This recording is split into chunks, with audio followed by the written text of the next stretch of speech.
Bonjour tout le monde, on se retrouve pour une nouvelle vidéo de l'événement Choletais. On est ici à la foire Saint-Denis avec Antoine. Bonjour à toi. Bonjour.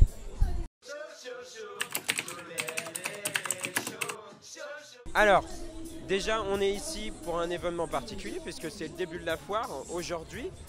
Est-ce que tu peux nous dire jusqu'à quand elle se suit et est-ce qu'il y a des nouveautés cette année? Donc elle commence aujourd'hui jusqu'au lundi 1er novembre. Et effectivement, cette année, on note la présence d'une nouveauté, à savoir l'éjection de site qui se trouve juste derrière nous. Donc la force G, qui vous propulse en fait à plusieurs dizaines de mètres de hauteur grâce à la force des élastiques. Donc voilà, donc c'est à tester à la foire Saint-Denis de Cholet jusqu'au lundi 1er novembre. Voilà, donc vous avez de la marge. Vous avez à peine un mois, mais il y a de quoi faire, j'ai envie de dire. Et en plus, il y a la même attraction où on avait tourné l'année dernière aussi, devant. Voilà. Et puis, il y a des attractions qui reviennent aussi chaque année. Il y en a qui reviennent, qui partent, c'est selon les... En fait, comme toutes les fêtes foraines de France, on a vraiment un noyau d'habitués qu'on va retrouver tous les ans. Donc vous avez par exemple le manège Matterhorn qui se trouve un petit peu plus loin. Vous avez le manège pour enfants Mickey Câlin.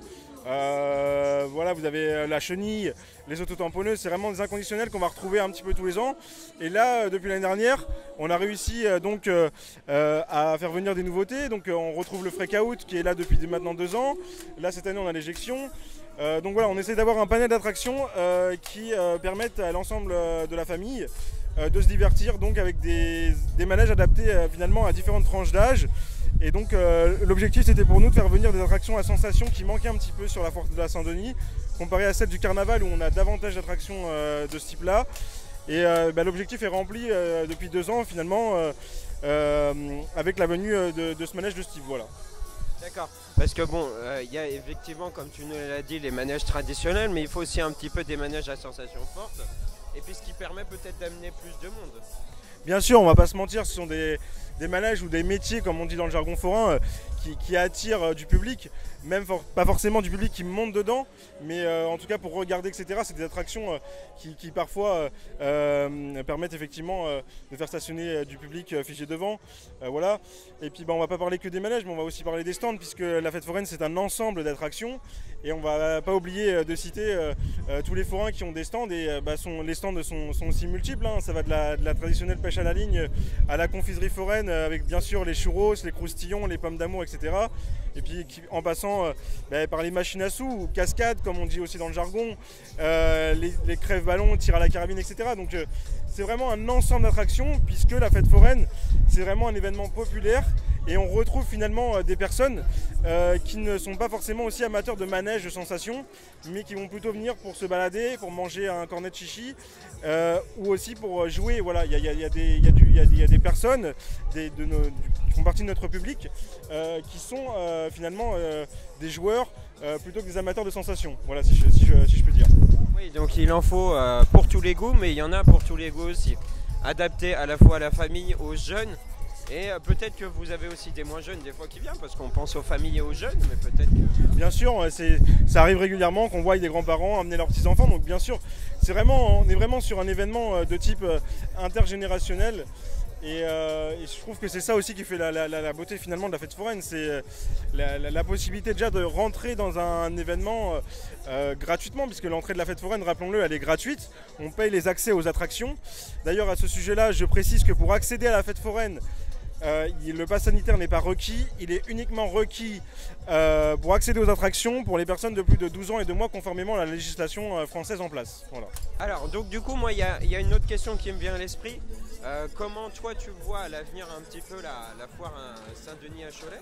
Est-ce qu'il sera amené à avoir encore plus de manèges à sensations? Peut-être où ça va se dérouler comme ça au fur et à mesure Après c'est compliqué de prévoir.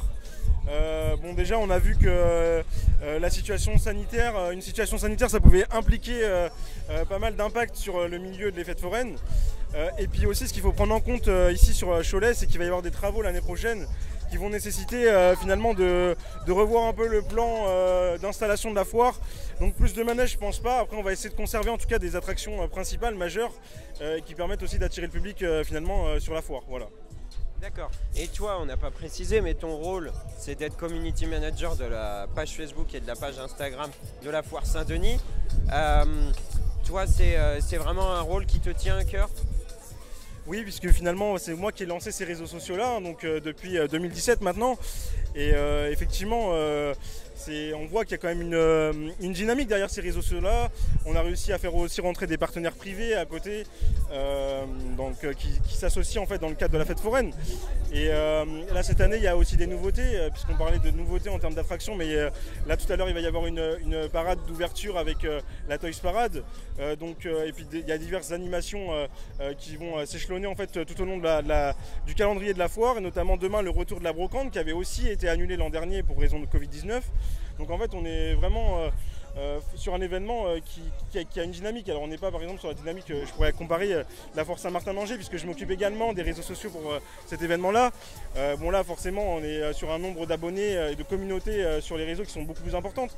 Mais on voit, et d'ailleurs preuve en est aujourd'hui, les allées commencent à se remplir alors qu'on est en tout début d'après-midi. Effectivement on est sur un événement qui reste populaire, et d'ailleurs les fêtes foraines sont un des loisirs préférés des Français avec les parcs d'attractions et les cinémas. Voilà, donc vous avez toutes les raisons pour venir ici à la Foire Saint-Denis à Cholet. En tout cas, merci à toi de nous avoir expliqué tout ça, de nous avoir accordé ton temps. Merci à vous d'être venu. Merci surtout aux Les Chauds d'être venus aujourd'hui sur la Foire Saint-Denis faire un reportage. On est très, très heureux de les accueillir. On sera très heureux de les accueillir à nouveau, je l'espère, l'an prochain pour un nouveau reportage, ou s'ils veulent revenir à l'occasion d'un événement sur la foire, on sera aussi très heureux de les accueillir. Et je leur souhaite un bon déroulement de leur reportage sur notre fête foraine aujourd'hui. D'accord, en tout cas merci à toi.